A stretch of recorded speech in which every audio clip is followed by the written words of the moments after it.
What's going on, everybody? Josh Engelman for Awesemo.com, and this is a special my birthday edition of the NBA DFS ConTENders. My top 10 plays of the day for today. Be sure to hit the like button because that would be a very nice gesture. Subscribe to the channel and hit the notification bell so you know when this and all of our other videos go live.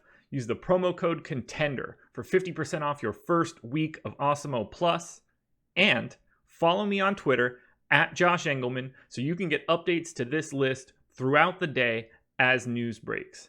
Malik Monk is on the outside looking in today. Who will be my top 10 plays of the day? It's time to find out. Coming in at number 10, we've got Khris Middleton.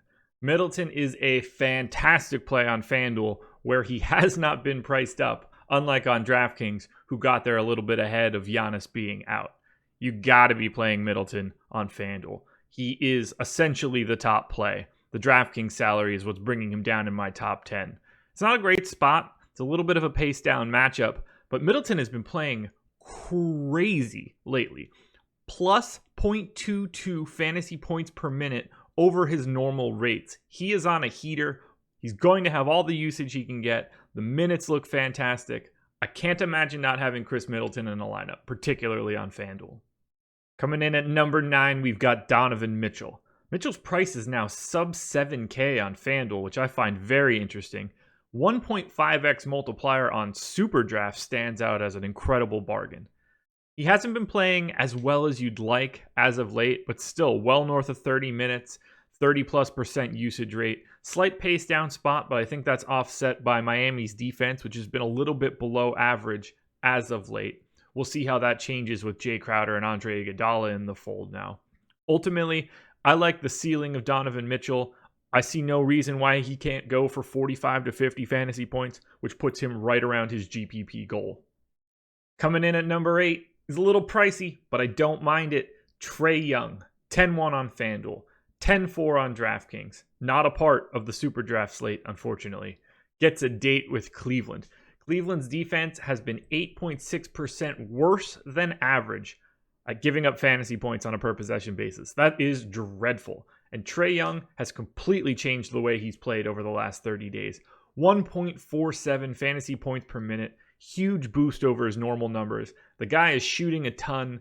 He is doing everything offensively for Atlanta, and this looks like a fantastic spot to target him against a lackluster Cavs team. Coming in at number 7, we've got Kelly Oubre. He's become a mainstay of this list over the past few weeks as his minutes have been crazy. I've got him in for 36 here. He was a bit of a letdown the last time out. Didn't play as much as I expected, but I see no reason why his minutes are going to be tumbling back to the bottom, especially if DeAndre Ayton ends up out. Matchup with Golden State is fantastic. They are 5% worse than average defensively. Oubre's just there from a minutes perspective. I even like the 1.35x multiplier on SuperDraft. I expect Oubre to stick around my top 10 throughout the day. He works whether you're looking for stars and scrubs or for a more balanced build. Coming in at number 6, probably an unpopular option, Terry Rozier. 5,800 on FanDuel, 6,100 on DraftKings. It's a pace up spot for the Hornets in a pretty aggressive way. They gain 4 additional possessions over their average for this spot. Minnesota defense, not good lately, and certainly not going to be getting better with the addition of D'Angelo Russell. Rozier hasn't been playing very well as of late, and that's helping out with the price discount. I like him in a potential rebound spot against Minnesota. I like him in the mid-tier. I expect him to fall away from this top 10 as value starts to open up, but that doesn't mean that I won't be over the field on Rozier. I assume he gets overlooked today, and that's the sort of guy that I want to try to target closer to lock. We're staying in the same game, but we're switching teams. Number 5, Karl-Anthony Towns, slight pace down spot. The Hornets play at a crawling pace. But what they don't have in pace, they make up for in awful defense, 7% worse than average. That's really bad. Really, really bad.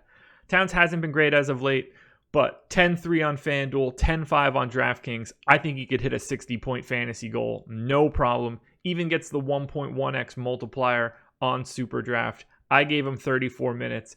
I don't think there's a person on the Hornets that can check him. If he is engaged, he could blow this number out of the water. Coming in at number 4, the recent Atlanta Hawk returnee, Dewayne Dedmon. With Clint Capella out, he's been playing monster minutes, but the price remains down. $4,700 on DraftKings is a steal. Just center eligible, but I don't think it matters. You want to get him into your lineups. Cleveland, not great defensively. This is a fantastic spot for him. Been playing at a 1 fantasy point per minute rate one way or the other. That is what you're looking for on a slate like today. Whether we get more value today or not, Dewayne Dedmon, that's a tough name to say. Dewayne Dedmon is going to be in play all day. Got to leave that one in. Coming in number 3, we're heading back to Phoenix. Devin Booker, $8,100 on FanDuel, too cheap. $8,400 on DraftKings, too cheap. $35 on Yahoo, too cheap. 1.2x multiplier. Not as good as I would like, but it'll still work. He's going to get 36 minutes. It's a fantastic matchup against the Golden State Warriors. Should be able to do whatever he wants. Usage rate is north of 30. I see no reason not to grab Devin Booker, regardless of the build style. 8K range, 50, 52, 55, depending on the site. GPP goal, easy peasy for Devin Booker. Looking pretty good. I expect him to remain in my top 10 all day. Coming in number 2, heading back to Milwaukee, Eric Bledsoe. He also did not receive the price bump with Giannis out on FanDuel, so that is the place you should be focused. Although 1.55x multiplier on SuperDraft makes him the best play of the day on that site. I gave him 30 minutes. Again, it's a tough spot against the Pacers, but it really doesn't matter. He's simply just underpriced for the scenario of this game without Giannis Antetokounmpo. He will be in this top 10 all day unless he gets scratched. Just play him primarily on FanDuel, where you should not be worried about the volume that you get no matter what his ownership is. And finally, coming in at number 1, with the caveat that I'm assuming Serge Ibaka still sits, because if he doesn't, this will not be the case. Revenge narrative alert. Rondae Hollis-Jefferson taking on those Brooklyn Nets. Played monster minutes and broke the Chris Boucher chalk 2 nights ago. I expect him to see a decent chunk of minutes once again if Ibaka is out. I gave him 28 minutes, mid-4s price tag on FanDuel and DraftKings.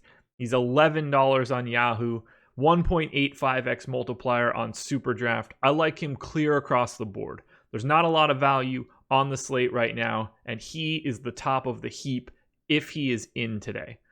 If Serge Ibaka plays, this will not become a play, and you will get an update in my Twitter feed. But for now, with that assumption, he is number 1.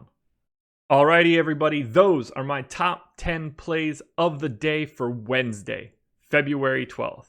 Once again, be sure to hit the like button, subscribe to the channel, hit the notification bell so you know when we go live. Use that promo code ConTENDER to get 50% off your first week of Awesemo Plus. And the big one, follow me on Twitter at Josh Engelman so you can get updates to this list throughout the day as news breaks. I'll be on live before lock tonight with Chris Spags breaking this slate down all the way up till 7 o'clock. And then we're going long, an extra 30 minutes for SuperDraft. They are running their biggest contest ever, so be sure to tune in and get that information because it's going to be a doozy. I won't be back tomorrow because we've only got a 2-gamer. I can't really recommend 10 people in a 2-gamer. You're probably playing everybody. That'll be the last ConTENders show until after the All-Star break. So, best of luck tonight, and I will talk to you again in a week plus. Good luck, guys.